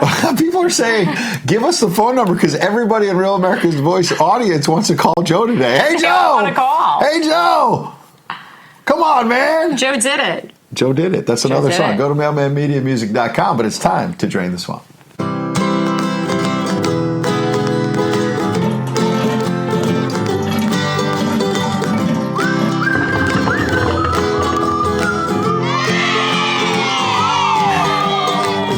This is sponsored by SeaMud.com. What a great patriotic partner ahead of July 4th. Kyle out there in California trying to make it work with his small business. He's taking his wife and family, and they're moving to the free state of Tennessee soon to bring the business. But this weekend, check this out online. We'll have it's kind of a mini rally in Pickens, South Carolina. We'll, of course, be streaming it live. And the good folks at Sea Mud want you to send them a picture of you with your gear, either at the Trump rally, or if you're casting the show onto your great television from your phone, you can put on one of the Sea Mud shirts and stand in front of our coverage, and they're going to send you a $47 gift card. Now, Karyn, do you know why it's $47? It's 47 because Donald Trump's going to be the 47th president of the United States. I knew you would know the answer. Absolutely. What a great co-host. We have an outstanding guest we see, usually every Tuesday, but there were some kind of internet problems outside his house yesterday. Somebody was cutting a line. I don't know if it was a deep state because I don't want to hear what Tony Schaefer is telling the truth, those truth bombs, but we got him today. The internet is back. Tony, good morning. Welcome back. Hey, good morning. Good to see you both. Happy to be here. We want to talk about Russia and what really happened because I think you're the person I trust pretty much more than anyone to walk us through. But I got to get reaction first to John Solomon and this cell phone and Joe Biden on the other line. So I think you ought to ask John for the number and just put it out. That way Joe can do dialing for defense dollars, since this to me is a pretty good indicator he was the big guy getting the 10%. So what better than to give him the opportunity to get more than 10% for his defense fund? I think it's a win for everybody. It certainly is. And the emperor has no clothes, whether it's Joe Biden and his weakness towards China, his weakness with Russia, all around the world, what happened in Afghanistan. And John Kirby's, the spokesman, has been caught in the middle of it. I want to get to Russia by playing this clip at the White House podium and how ridiculous this was. Watch. The president at all disappointed that this episode came and went and Vladimir Putin's still in power? The president is focused on supporting Ukraine. We're not taking sides in this internal matter. The president is going to make sure that we're staying focused on Ukraine. He did say, though, in March 2022, for God's sake, this man cannot remain in power. Regime this change might have changed that. Regime change is not our policy. We've been very, very clear about that. What we're focused on is making sure Ukraine can succeed on the battlefield. They can't handle the facts. Remember when Biden blurted out, for God's sake, he can't remain in power. And everyone said, regime change? Oh, the Democrats want regime change? What about America? They talk about Ukraine. What about our country? America what about first. Freedom, America? Yeah. So answer Kirby and the ridiculousness and push it forward for us. What in the world happened in Russia? What's going on? Look, it's interesting. Right when their foreign minister Lavrov announced they're going to do an investigation of the event, of this uprising, to see if American or NATO involvement was in, Joe Biden was on the podium less than an hour saying it wasn't us. So that tells me, it's one of those things like, really? Thou just protest a bit too much. I think Prigozhin gave the West a heads up. I think because there was this was already reported that there was a briefing of the Gang of Eight, the 8 congressional leaders last Saturday. So I think Prigozhin basically said, hey, I'm going to do this. Let me know if you're on board. So they're basically saying, yeah, we didn't know anything about it. I think they did. But more importantly, to that point, Biden did say what he did. And, shame on John Kirby. Admiral Kirby is a retired naval officer who I would have thought had some level of integrity, and he's completely violated anything left of integrity he had. Yeah, but when there's no accountability, they can get away with it. Why not just lie? Absolutely. Don't tell the truth because there's no accountability at the end of the day. Yeah, we have just a minute. Karyn's right. react to what she's saying and tell us what comes next, because Putin gave this fiery speech yesterday and he's still in power and people think some around him, maybe it's crumbling. But go ahead, sir. So, look, no, we don't know. It could go. Charles de Gaulle survived a military coup in '61 in France. So did Erdogan in Turkey a couple years ago. It could be stronger or it could be weaker, because remember, Gorbachev in '91, when there was an attempted coup against him, he, as a Russian leader, went out very quickly. So we don't know. With that said, we need to focus on the facts, not the Jennifer Rubin or Malcolm Nance aspirations of, Prigozhin is going to be a better guy. It's like, are you guys nuts? Prigozhin wanted to go faster and more violently and killing people in Ukraine. So just be careful. People need to examine the facts. I appreciate being here with you guys to talk about facts. We need to be focused on what we need to do, not on what Russia or Ukraine needs to do. And I think that's what we need to look at. And to your point, and to Karyn's point, we can't trust what they're saying at the podium. They're not putting America first. And here's the result. And Donald Trump was right. He said this over and over, that they're not going to put America first. And now we're in this weak position all around the world. Tony Shaffer, we appreciate you. We'll see you next week, my friend. In the meantime, we're going to turn to economic news. We've got the opening bell coming up. It's sponsored by AMAC. The Association of Mature American Citizens is the conservative voice for Americans 50 and older. AMAC is fighting for the values that you hold dear. Join today. Together, we can write the course of America. And the bell was just ringing as AMAC was speaking. The money man, Terrance, is in place. It looks like the markets are open. The Dow's down about 78 points, S&P down 11, NASDAQ down 46. So it's stubbornly red at the start this morning. Terrance? Well, let's talk about something else that is stubborn, and that would be those massive layoffs at tech companies like Google, Microsoft, Amazon, and Facebook. It's actually benefiting industries like hotels, retail investors, as well as investment firms. Even the IRS is benefiting. It turns out those sectors are actively recruiting and hiring people laid off by the big tech industry. Software engineers, data scientists, and cybersecurity specialists are in particular demand. The federal government is reportedly making the strongest push for people with those skill sets, though, with the goal of hiring some 22,000 tech workers in this current fiscal year. In fact, labor analytics firm Lightcast says that federal, state, and local government tech job postings soared by 48% in the first 3 months of this year compared to the same time last year. Congress once again allowed itself to be pushed into appeasing the administration and raising the debt ceiling for the 79th time, paving the way for continued reckless spending and further devaluation of the U.S. dollar. As our national debt continues to skyrocket, how are you protecting your savings? Times like these are a great reminder to diversify a portion of savings into gold, and you can do so with the help of the Birch Gold Group. Here's the easiest way. Birch Gold will help you convert an existing IRA or a 401k into an IRA in gold. You don't have to pay a penny out of pocket either.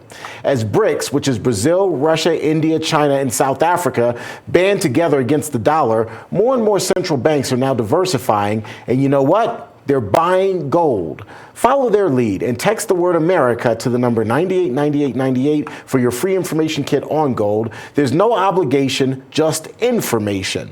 With an A+ rating with the Better Business Bureau and thousands of satisfied customers, Birch Gold can help you protect your savings as well. So text the word America to the number 989898. You can do so today and get more information about diversifying into gold.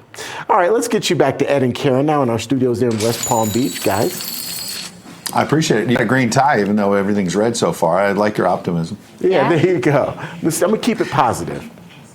Terrance, why don't you stick around? Let's put this up from PJ Media. I think it's Pajamas Media. They have a little fun on the right. Confirmed, Intel top dogs knowingly lied, Karyn, when they said Hunter's laptop was Russian disinformation. Now, I know we've talked about this before, but we put this up because they write here, it's important to remember exactly who it was who lied to us. The chief signatory of that letter back in the 2020 campaign was James Clapper, listed on the letter as the former director of national intelligence. And I raise this because we just heard from John Solomon and Tony Shaffer about, the seriousness of these allegations against Joe Biden, the bribery and all the rest of it. And all of these people lied and said the Hunter laptop was Russian disinformation. And yet it was not, obviously, and it was real. And it exposes corruption, guys, about this Biden family. And all of these people are supposed to be the smarty pants intel officials lied to us, and none of them, Karyn, have been held accountable. It's all the same players. It's like, again, it's like a mafia movie. It's like a mafia movie. But why isn't anyone held accountable? Even in a mafia movie, somebody gets whacked, Terrance, and I'm not calling for violence. I'm talking about somebody going to jail. A lot of people somebody goes to jail in the movie. Not whacked. Somebody goes to jail. How about that? Yeah, okay. Somebody goes to jail. Yeah, let's go with the someone goes to jail rather than the whack. But to your point, you make a great point. Somebody needs to be held accountable one way or the other, and we're not seeing that.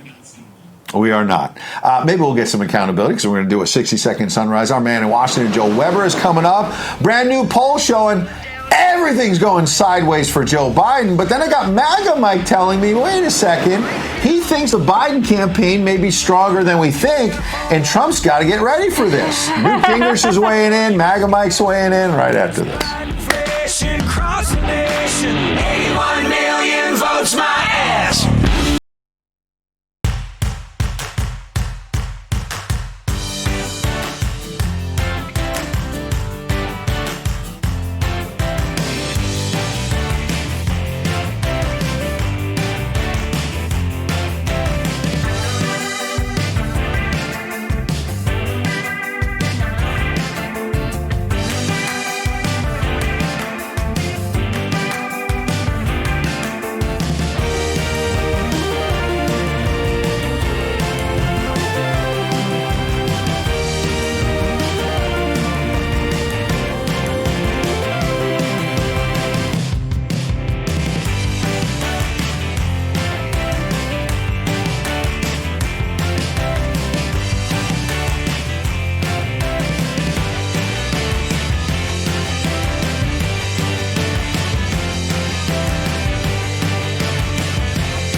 Crack pipe right now. Carrie Lake and the Truth Bombers. Check them out at nowmainmediamusic.com. Man, love the song.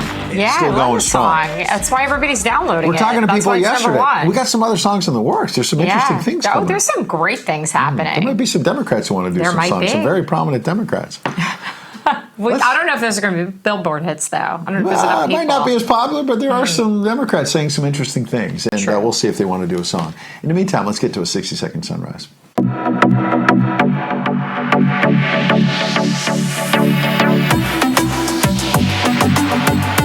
This is where we check in with Just the News, justthenews.com. Our man in Washington, Joe Weber. Good morning, Joe. Welcome back. We've been talking about the Biden bribes, finding out that apparently John Solomon had Joe Biden's cell number and didn't even know it until he dialed it. Things are falling off the set right now. Karen's dropping things. The whole world's coming apart for the Bidens, apparently.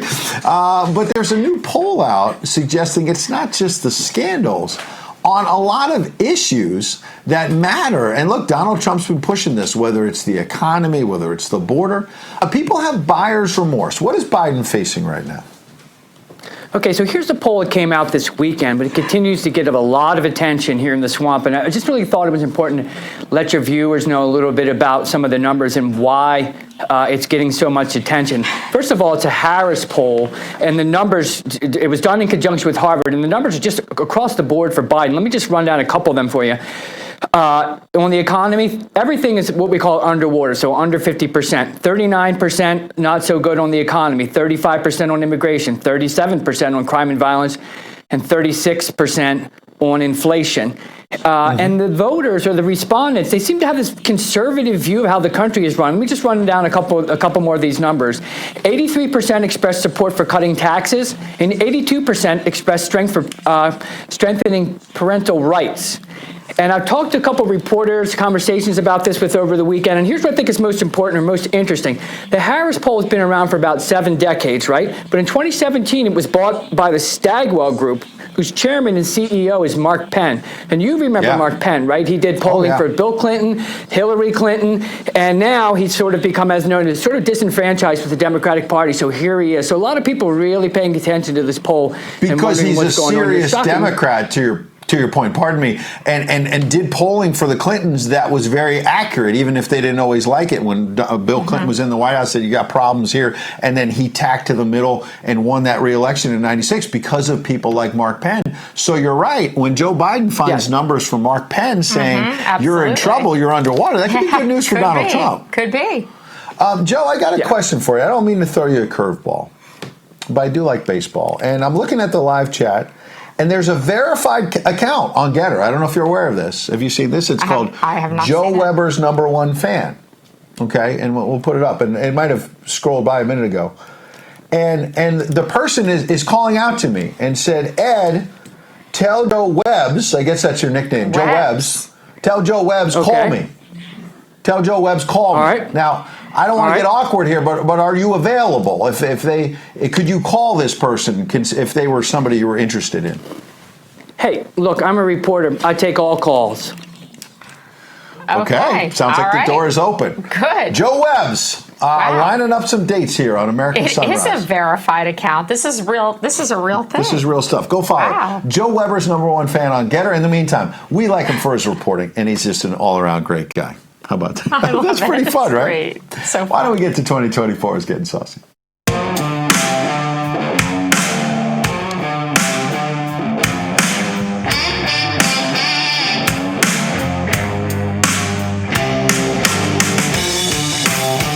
Oh, yeah. You got to get ready for 4th of July, everybody out there. All these great patriots. You got the fireworks. You got the flags. Go get the Red State Barbecue. RedStateBBQ.com. And Karyn, I hold in my hands the bird rub. And if you were watching the last hour, and if you want not, go to the app I'm like, and stay away from my chickens with that bird rub. Well, if you're going to have chickens in your yards, I'm kind of thinking about this bird rub. How many chickens are you going to have? I don't know. I'm thinking you can't keep maybe all of them like all the 6 chickens. 6 chickens? It's You can do with 4 chickens, right? Half dozen chickens. Yeah, anyway, I won't go after your chickens, but I can go to Publix. The bird rub is fabulous, and don't just take it from us. Look at this. Did you know, we've talked about this on the show, Dude Mom 3 has said that she's got a wedding coming up, and she's writing us all the time. So exciting. My wedding guest gifts are here. So I guess when people arrive in whatever city she's going to get married, among other things, they're going to get a patriotic pack of the Red State Barbecue. Well, and I see that the South Carolina mustard is right down there. That's my favorite on the right-hand side on the bottom. Because of the coveted Karyn endorsement. It's good stuff. There you go. Go to RedStateBBQ.com. Ahead of 4th of July or pretty much any weekend that comes up. In the meantime, let's bring in our friend Mike. We're going to talk 2024. There's nobody better than our man, MAGA Mike. MAGA, good morning. Welcome back, sir. Morning, guys. How are you? We're great. You know, I want to have you on the show more, but you have a very busy golf schedule. So trying to arrange this can be difficult. So we appreciate you squeezing us in. Absolutely. Now, we just heard about this poll where everything's going sideways for Biden. But in fairness, you wanted us to talk about this, so we'll put it up. I think it was on FoxNews.com. And Newt Gingrich wrote it. Some people love him, some people don't. But let's hear all different sides. He's saying that he actually thinks Biden's campaign is stronger than Republicans think. That the man may be lost in space, don't get me wrong. But Newt is convinced that Republicans are underestimating his strength, in part because you got these crazy trial lawyers and labor unions, environmental activists, racial activists, sexual gender activists, he says, and they all want something. They all want power. And even though the guy's not all there, even though the people have buyer's remorse, they are going to fight to the death to keep the Democrats in power. What are your thoughts about this? How do we counter it? Yeah, and I'd love to see his article, because I've been saying this for a year, that, underestimate the libs at our peril, and we've been doing that for years, because, we see him falling on stage, we see him drooling on himself, we see him, he can't even utter a sentence. It's pathetic. But let me tell you, and people ask me, like, Meg, how could people vote for these people? How could you vote for an open border and this and then the transgender insanity? But you got to understand, the left is not like us, where we have core beliefs of freedom, self-responsibility, love of country, and patriotism. They don't have a core ideology. Stalin called them useful idiots. Remember, they're useful idiots because they have, like Newt had said in the article, these little pet projects, like the feminists with, the abortion stuff. That's one issue that they will vote to the death on. The environmental wackos. You touched all day on the trans insanity and whatnot. They have one issue that they vote on, these people, and that's all it is. And Biden, the dementia vessel that he is, he's perfect for them. He push this agenda, and push our stuff, or, we're going to turn on you. And he's totally compromised, as you guys have gone into length today, with the Hunter stuff and all the crime and bribery stuff. So he's the perfect candidate for them. They don't want to replace him with Slick Newsom or, word salad VP. They love him. Okay, because he's the one shoved down their agenda. So I think we underestimate them at our peril. Is it just a convenient opportunity for the Chinese and the communists in this globalist agenda, or are they the ones behind it? Are they the ones puppeteering Joe Biden? Yeah, it's perfect, because, Karyn, you say it perfectly, because what is better than to have a compromised leader of the country that is going to just do it? Like, you guys listed that thing where Hunter said, who is better for the communist chairman than the Biden family? Nobody is better than them for them. So, that is perfect. They're totally in the bag for them. You just mentioned gruesome Newsom. Some people call him like kind of this new Slick Willie, right? Look at this story from Hot Air. They get the credit. 4 in 10 Californians consider abandoning the state. Nearly half of those surveyed, Karyn. Now, we've seen this flight from our home area, the three of us, New York, New Jersey, the tri-state area, down here to the free state of Florida. Californians, I keep hearing from realtors here in Florida, are coming to Florida, as well as Texas, which is closer to them in California. My question is, when the Democrats hold up Newsom as this great young hope, how in the world do you have a guy, when you see this video in San Francisco and the crime and the drugs and the homelessness, and 4 out of 10 want to get the hell out of there, how do you make a reasonable case that I want to bring what I did in California to the rest of the country? Yeah, they don't care. Okay, it's all about the ends to their means. And I wonder if you guys get what I get here in North Carolina. If you guys get this in Florida, I get from the North Carolinians a lot. He goes, Mag, it's great that you guys moved from New York, but don't bring your liberal crap and voting with you. And this is what I tell them. I'm like, listen, maybe 20 years ago that crap flied, but let me tell you, today, in the last 5 or 10 years, every one of those people that liberals that move out just because they'll bring their liberal voting records, there's 10 of us that are running from the Marxist crap up in the Northeast in California. And you see it all the time when you see these people from Cuba and China come over. They love the freedom. They've run from that. And so I wonder if you guys get what I get a lot, where it's like, don't bring your liberal crap down here. Do you guys get that? Yeah, we do. But I think now people in Florida are starting to realize, as they get to know their neighbors, that people are escaping the communism of the North to come to Florida. And they're realizing that, we're becoming redder because of it. Well, and to answer your question, I was overhearing a conversation a couple of days ago here in Palm Beach where somebody was saying that he was getting tired of all the New Yorkers and New Jerseys, folks that came down. And there have been stories in the local paper about people looking at New York and New Jersey license plates and putting flyers on there saying, send your your liberal nonsense back up there. That some people are getting a little tired of the flight because they kind of like it nice and calm. Like right now, it's calm in Palm Beach because a lot of people went back to New York and New Jersey for the summer. But come this fall and winter, you're going to have a whole lot of people. So some people are frustrated with it. You're absolutely right. But we appreciate your insights. Make sure you check him out online as well. He's got that great podcast, a video cast on YouTube. MAGA Mike, we'll see you next week around that big golf schedule coming up. Karyn likes to talk to her dogs, and we established that on the show yesterday. We've done an in-depth investigation and checked in with some of the dogs. I'm not sure they understand what she's talking about. I think they do. All right, we'll have a debate right after this. Inflation across the nation. 81 million votes my ass.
Yeah, Kari Lake's not happy with what's going on in Maricopa County. You don't want to do that. You don't want to piss off an already pissed off woman. That's always a really, really, really bad idea.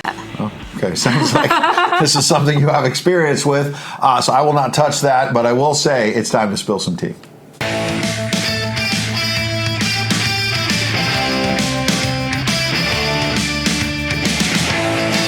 Yeah, this is sponsored by the Artillery Tea Company, or artilleryteaco.com. I love the green. You love the chamomile. It's called Gadsden Green, and it's got this peach apricot flavor. Yeah, it's a little fruity. Maybe I shouldn't be admitting that out loud. Pretty aromatic, yeah. Very aromatic. These tea bags are actually, they call them sachets. Sachets. I didn't know it was, it Fruity sounds sachets. French. Fruity sachets. For Ed Henry. For a very American patriotic company ahead of 4th of July. Sounds very French to me. Sachet. But it's not your normal tea bag is the point. No, there's no plastics. There's more fragrance to it. There's no plastics in it. And it's really beautiful. And you can smell it's that. Whole leaf tea. And whole leaf tea that's in there. And then you get 2 cups of tea for each tea bag, which is obviously something you can't get with Lipton and others. I would also say that whether you like the chamomile like you do, there's great black teas they have. I do like the green tea with the antioxidants. with summer here, it's pretty warm here in Florida, probably where you're watching as well. You can ice the tea as well. Mm-hmm. Oh, you were smelling I'm it. just going to smell it. There you go. It smells so good. So anyway, it's family-owned and operated company, and they give back to various military charities and first responders as well. So let's bring in our friend Terrance. Terrance, you're more of a tea drinker than a coffee drinker, so I know this resonates. I am. Love tea, and I definitely can't wait to taste that tea. You guys talk about it so much. Oh, we got to send it then. Yeah, I haven't had any yet, but I'm looking forward to getting some. Where's Mike? Mike, come on. You're in the Commonwealth of Pennsylvania. Get Terrance some tea. I bet you're going to get some tea now, Terrance. Don't worry, big tea. Okay, big tea. That's you're why going to get your tea. That's why they call you T. Bates. There you go. Artillery Tico. I want to talk about when we talk about spilling some tea, it's some political gossip. We'll put this up. Fox News gets the credit. There's a Penn State professor who's white and says the school forced him to teach that the English language is white supremacy. Can you believe this? So this professor, Zach DiPero, says his former boss believes, quote, white supremacy exists in the language itself, Karyn, and therefore the English language itself is, quote unquote, racist. Now, the accusation is one of many in this lawsuit he's just filed. DiPero claims that he and other Penn State faculty were encouraged to participate in anti-racist workshops and trainings, including one titled, White Teachers Are the Problem.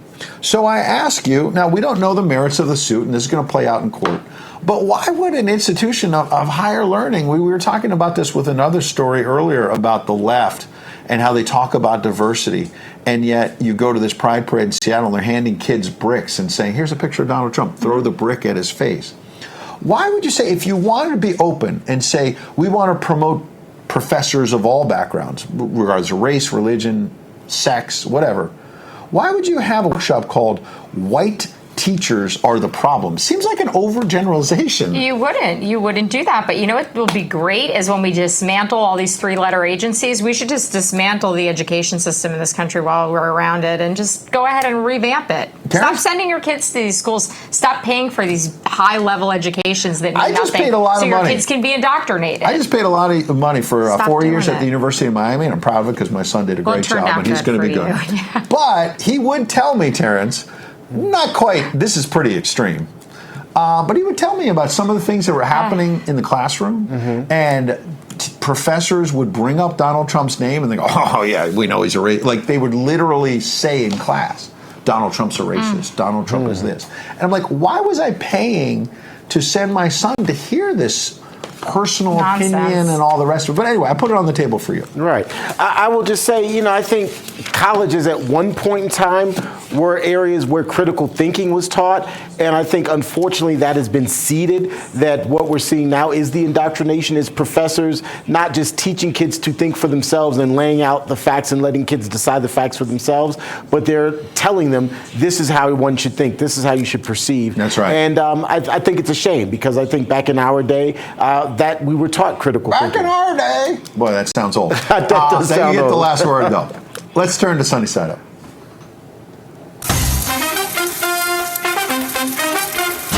All right, so Karyn, I'm going to give you a fair chance here. You talk to your dogs. I do. And you've talked about the ladies on TikTok and whatnot that talk to a raccoon and all that. Emotional support animals. And absolutely. you believe that the dogs, if you say stay or sit, I get that they understand a command. But if you tell them about your life, do they understand that? Sometimes I think they understand simple concepts. They have a pretty good vocabulary, and they understand feelings and emotion. They have feelings and emotion, too. All right, let's play this clip, and then we'll give you a chance to react. Here's what actual dogs are saying. Mom likes to use me as her emotional support animal, so she's always talking to me about all her problems. But the thing is, I don't understand a word she says, and I don't know how to tell her that. So I'm just going to sit here and act cute until she feels better. Is it more about you? Sometimes that might be enough. Sometimes that might be Terrance, enough. have you ever used an animal to, No. He just says no. No. No? No. No? Really? He seems very firm in this. I think your feelings might be a little pent up, Terrance. We might have to talk about All right, this. the debate continues. Do the dogs understand or not? In the meantime, we're getting ready for a big trip tomorrow to Bedminster with Kari Lake and President Trump. We'll see you tomorrow.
is the primal scream of a dying regime. Pray for our enemies, because we're going medieval on these people. You're just not got a free shot on all these networks lying about the people. The people have had a belly full of it.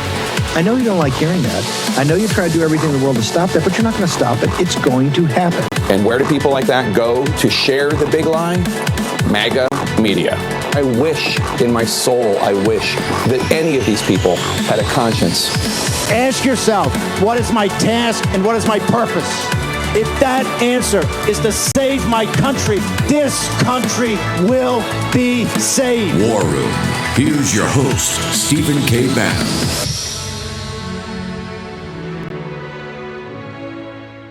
Good evening from New York. I'm Chris Hayes. It is not often the case these days, but today, the Supreme Court issued a long-anticipated, monumental ruling that actually bolsters America's democratic strength. Now, the case before the court today contained at its core an idea that was central to the Donald Trump scheme to overturn the 2020 elections. The question of whether state legislatures can do whatever they want in elections, up to and including simply appointing electors to their preferred candidate, even when the citizens of their state vote the other way. Trump's lawyers pushed the idea that Republican legislators in all kinds of states could simply ignore the will of the people in states that voted for Joe Biden and opt instead to send their own fake electors, Trump electors, to Congress. It was fake electors in 7 swing states, Arizona, Georgia, Michigan, Pennsylvania, New Mexico, and Nevada, that in coordination with the Trump campaign sought to overthrow the election results. Trump and his lawyer John Eastman, along with others, actively lobbied for and pushed this idea across multiple states, trying, in fact, to get state legislatures to abandon their core democratic duty and choose instead a path to essentially crown Trump king. The court has rejected a controversial legal theory that would have transformed election laws across this country. The case involved a disputed congressional district map in North Carolina that was drawn by Republicans. Now, the state argued that the Constitution gives legislators